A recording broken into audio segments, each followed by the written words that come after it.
Bonjour à toutes et à tous, ici Marguerite de MedCheck Studio.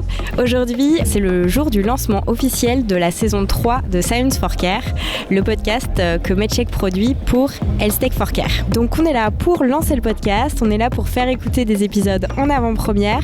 On en a aussi profité pour faire quelques interviews. C'est par ici que ça se passe. Magic Genomics, c'est une société qui développe un outil d'aide à la décision clinique en oncologie.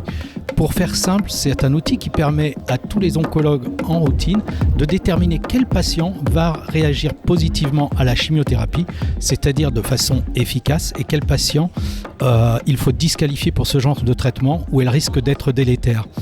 L'idée de cette start-up a commencé il y a à peu près 7 ans. Je me préparais au marathon de New York avec un très bon copain, Nicolas. C'était l'année de nos 50 ans. En fait, on a couru ce marathon, on a couru plusieurs fois ensemble. Et un jour, il est venu me voir, il m'a dit pour mes 50 ans, j'ai passé une coloscopie préventive. On lui a découvert un cancer du poumon. Et suite à ça, il a eu 4 cures de chimio et malheureusement, il est décédé. J'avais le sentiment à ce moment-là que la chimiothérapie avait été délétère pour lui. Aujourd'hui, j'en ai plus que le sentiment, c'est ce que je suis en train de prouver à travers ma start-up. Alors d'abord sur des sarcomes des tissus mous, puis sur d'autres cancers comme le cancer du poumon, le cancer du sein triple négatif, le cancer de l'ovaire et le cancer de l'estomac.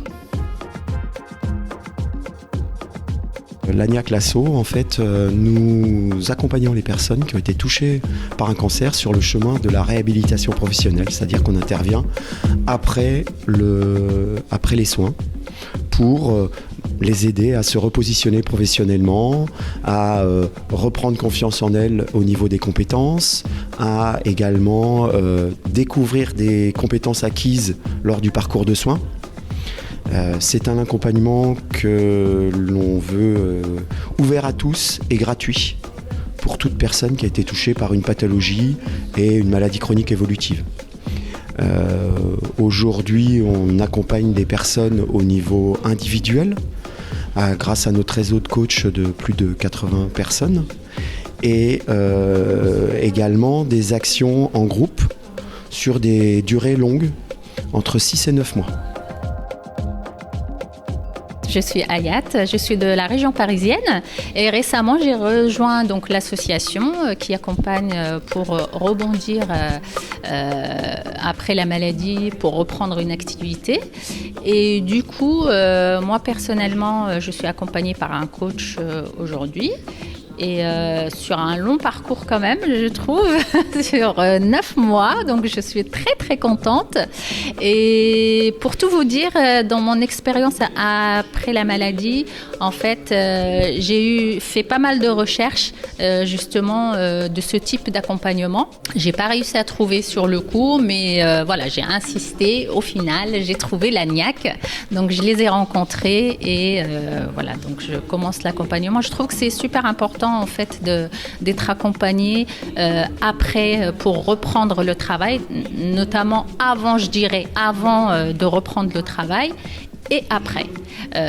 Parce qu'en fait, quand on reprend une activité après l'expérience maladie, notre profil personnel et professionnel peut évoluer et puis avec aussi des conséquences de la maladie qui peuvent être physiques ou autres. Donc c'est pour ça qu'il faut vraiment être accompagné sur tous ces périmètres-là. Il faut être accompagné au niveau professionnel, il faut être aussi accompagné au niveau personnel et c'est sécurisant. Je trouve que c'est très sécurisant parce que moi avant de les rencontrer, c'est ce qui m'a manqué en fait. C'est de me sentir en sécurité, me sentir à l'écoute. Malheureusement, avec mon employeur, ça n'a pas fonctionné sur ce volet-là, d'écouter pour pouvoir réadapter mon poste et mes missions. Et de ce fait, je pense que les associations jouent ce rôle-là. Et d'ailleurs, je remercie l'ANIAC et bravo à toutes les associations et à toutes les personnes qui œuvrent pour ça. Je suis un patient qui souffre d'un trouble bipolaire maladie chronique qui se traduit par des montées de l'humeur, des excitations, puis après qui sont payées par des pressions sévères. C'est une maladie, heureusement, pour laquelle on a des solutions aujourd'hui et on peut stabiliser les personnes et faire qu'elles aient une vie tout à fait normale, moyennant quelques précautions qu'elles doivent prendre, quoi. Donc on a 4 solutions essentiellement. Bien sûr, un suivi par un psychiatre et la prescription de médicaments régulateurs de l'humeur qui sont des traitements spécifiques à cette maladie. Ensuite, on conseille aux personnes d'être soutenues psychologiquement, donc régulièrement de faire des psychothérapies avec des psychologues pour mettre sur la table les difficultés du quotidien et tenter de les réduire.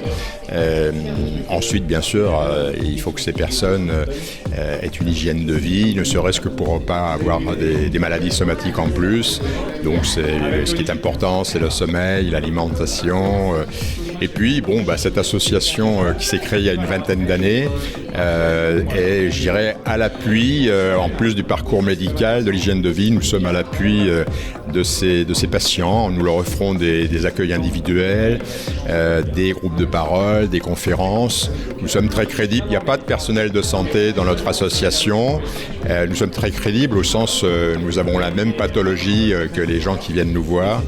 Et donc souvent c'est un déclic pour eux de se mettre dans un cheminement et en quelques mois, si on prend toutes ces solutions, on se stabilise, on peut finir ses études, on peut travailler, avoir de bonnes relations familiales et amicales.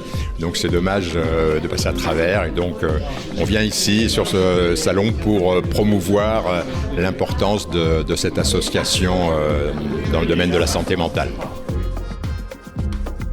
J'espère que ce reportage vous a plu. Comme vous avez pu le voir, ici aujourd'hui se sont réunis plein d'acteurs différents, des associations de patients, des industriels, des startups, tout ça réuni pour parler d'innovation.